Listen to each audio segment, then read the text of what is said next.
Ahoy from BA. This is a Rorschach Ocean Update from the 15th of April 2025, a summary of what's going down in the 70% surface of the Earth covered in salt water. From Monday the 7th until Friday the 11th, Coast Guard representatives from North Pacific nations gathered in Nanjing, China, for the 25th North Pacific Coast Guard Forum. The event brought together officials from China, Canada, Japan, South Korea, Russia, and the United States to strengthen regional maritime governance through multilateral efforts. Participants discussed ways to coordinate fishery law enforcement across international waters, strengthen international cooperation, and crack down on illicit maritime activities. They highlighted the importance of joint efforts to guarantee maritime safety and security in the North Pacific. At the end of the 5-day forum, delegates reached an agreement to hold an annual meeting for senior Coast Guard officials from the participating countries.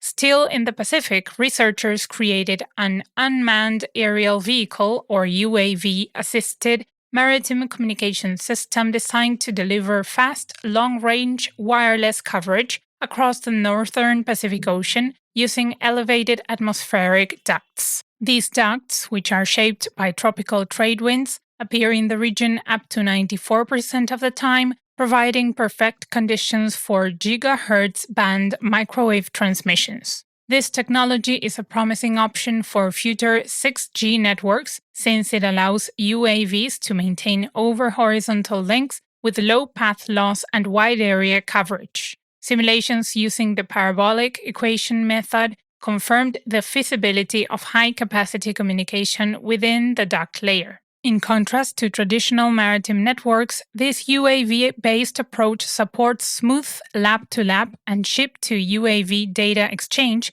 without the need for relay nodes. From the Pacific to the Atlantic Ocean, according to an article published on Friday the 11th in the journal Info Migrants, since the beginning of 2025, Mauritanian authorities have recovered over 100 bodies of African migrants from the Atlantic, in addition to the more than 500 found in 2024. Mohamed Salem Ould Merzoug, the foreign minister, blamed criminal smuggling networks for the rising death toll and called for stronger measures to promote legal, safe migration.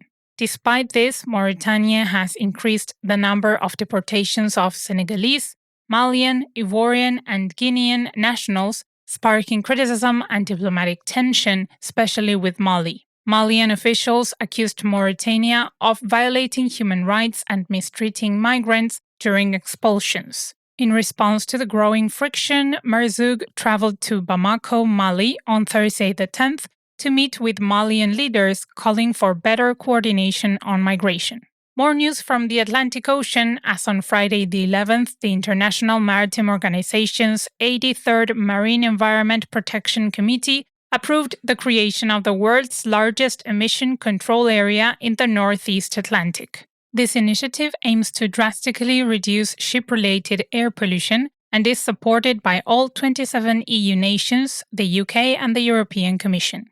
The Emission Control Area connects the current emission control areas in Europe and the Arctic and covers the waters of 8 countries, affecting over 190 million people. Regulators expect it to slash sulfur oxide emissions by 82%, fine particulate matter by 64%, black carbon by 36%, and nitrogen oxides by up to 71% with future fleet upgrades. These reductions could prevent up to 4,300 premature deaths and save around 30 billion euros, $31 billion in health costs by 2050. Sailing to the Arctic Ocean, researchers from the University of Bristol have discovered new insights into how Siberian river materials move across the Arctic Ocean via the transpolar drift. Their study, published in Nature Communications on Monday the 14th, shows that warmer temperatures and shifting sea ice patterns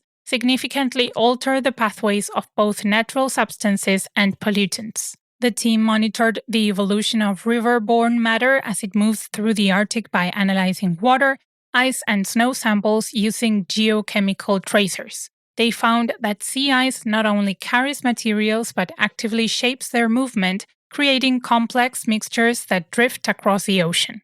These results, based on data from the year-long Mosaic expedition, challenge long-held views of the transpolar drift as a stable current.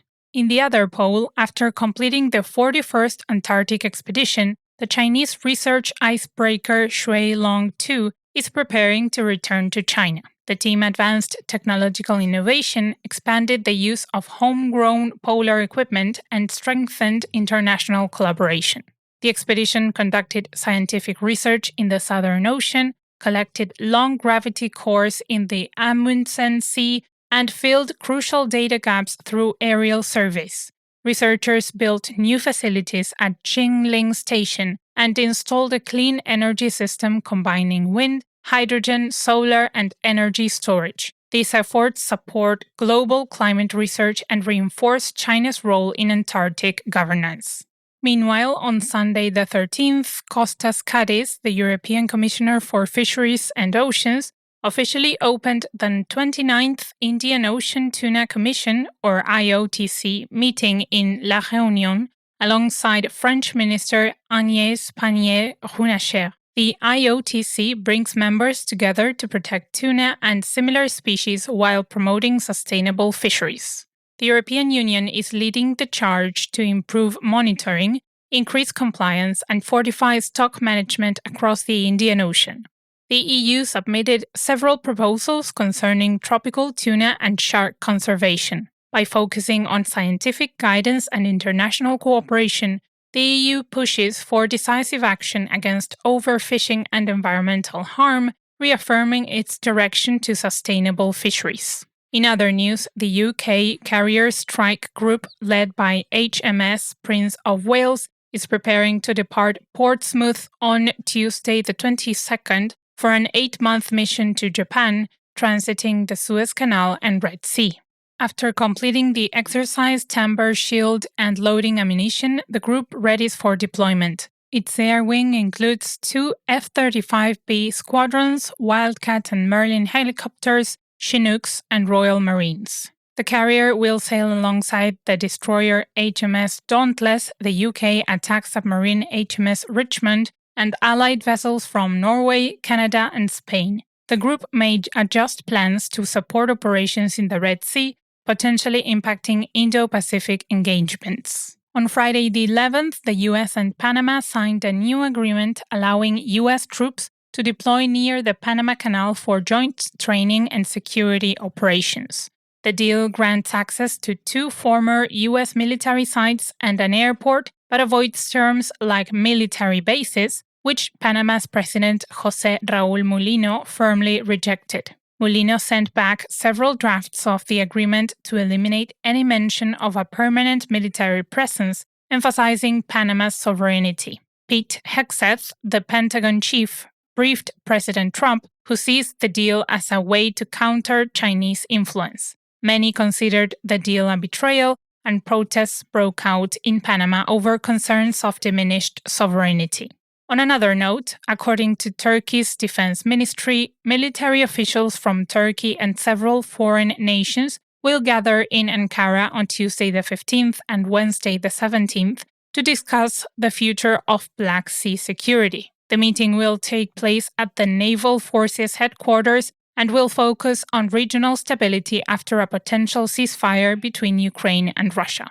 The ministry confirmed the event on Monday the 14th, but did not list the participating countries. However, it clarified that neither Russia nor Ukraine will take part in the discussions.